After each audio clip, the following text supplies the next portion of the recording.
आज से तकरीबन 180 साल पहले एक ऐसा वाकया हुआ जिसने पूरी एस्ट्रोनॉमी को हिला दिया। एक नया प्लेनेट डिस्कवर हुआ, लेकिन टेलीस्कोप से नहीं बल्कि सिर्फ कागज कलम और मैथमेटिक्स से। इस कहानी की बुनियाद समझने के लिए हमें वापस जाना होगा आइजैक न्यूटन के जमाने में।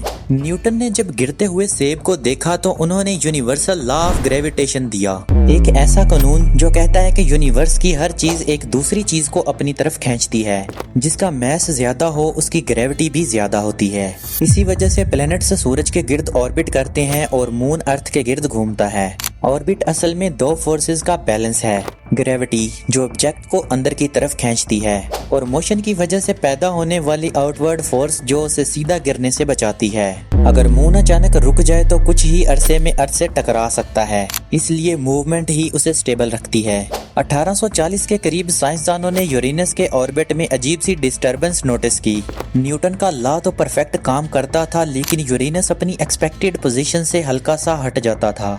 कुछ एस्ट्रोनॉमर्स ने सोचा शायद कैलकुलेशंस गलत हैं, लेकिन फ्रेंच मैथमेटिशियन उर्बन लिवेरिये ने एक बोल्ड आइडिया दिया। हो सकता है यूरेनस के पास कोई अनसीन प्लैनेट हो जो अपनी ग्रेविटी से उसे डिस्टर्ब कर रहा हो। लिवेरिये ने मैथ्स की मदद से अननोन प्लैनेट की एग्जैक्ट पोजीशन, मैस और ऑर्बिट कैलकुलेट कर ली। ये काम इतना मुश्किल था कि उस जमाने में कंप्यूटर्स तो दूर की बात, बेसिक कैलकुलेटर्स भी नहीं थे। फिर भी उनकी इक्वेशंस ने एक स्पेसिफिक लोकेशन पॉइंट आउट की। 23 सितंबर 1846 को बेरिलियन ऑब्जर्वेटरी के योहन गेल ने जब उस एग्जैक्ट जगह पर टेलीस्कोप फोकस किया तो वाकई एक नीला प्लैनेट नजर आया, नेपट्यून। ये हिस्ट्री का पहला प्लैनेट था जो पहले प्रेडिक्ट हुआ और बाद में फिजिकली देखा गया। इस डिस्कवरी ने न्यूटन के ग्रेविटेशनल लॉ को और भी मजबूत साबित कर दिया।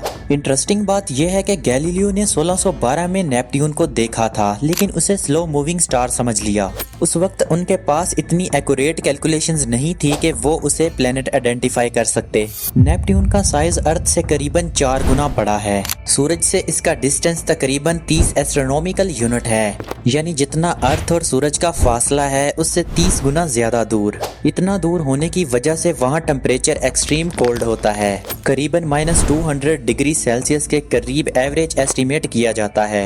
यहाँ सोलर सिस्टम की सबसे तेज हवाएं चलती हैं जो 2000 किलोमीटर पर आवर तक पहुँच सकती हैं। 1999 में नासा के वॉयेजर 2 स्पेसक्राफ्ट ने पहली बार नेपट्यून के करीब से फ्लाई बाय किया और हमें उसके डार्क स्टॉर्म्स, ब्लू एटमॉस्फेयर और रिंग्स की क्लियर तस्वीरें मिली। नेपट्यून का एक दिन सिर्फ 16 घंटे का होता है, लेकिन एक साल कंप्लीट करने में 165 अर्थ ईयर्स लग जाते हैं। मतलब जिस साल नेपट्यून डिस्कवर हुआ था उसका पहला पूरा साल 2011 में कंप्लीट हुआ था और अगला साल 2176 में कंप्लीट होगा। Stay here for the next truth. Subscribe.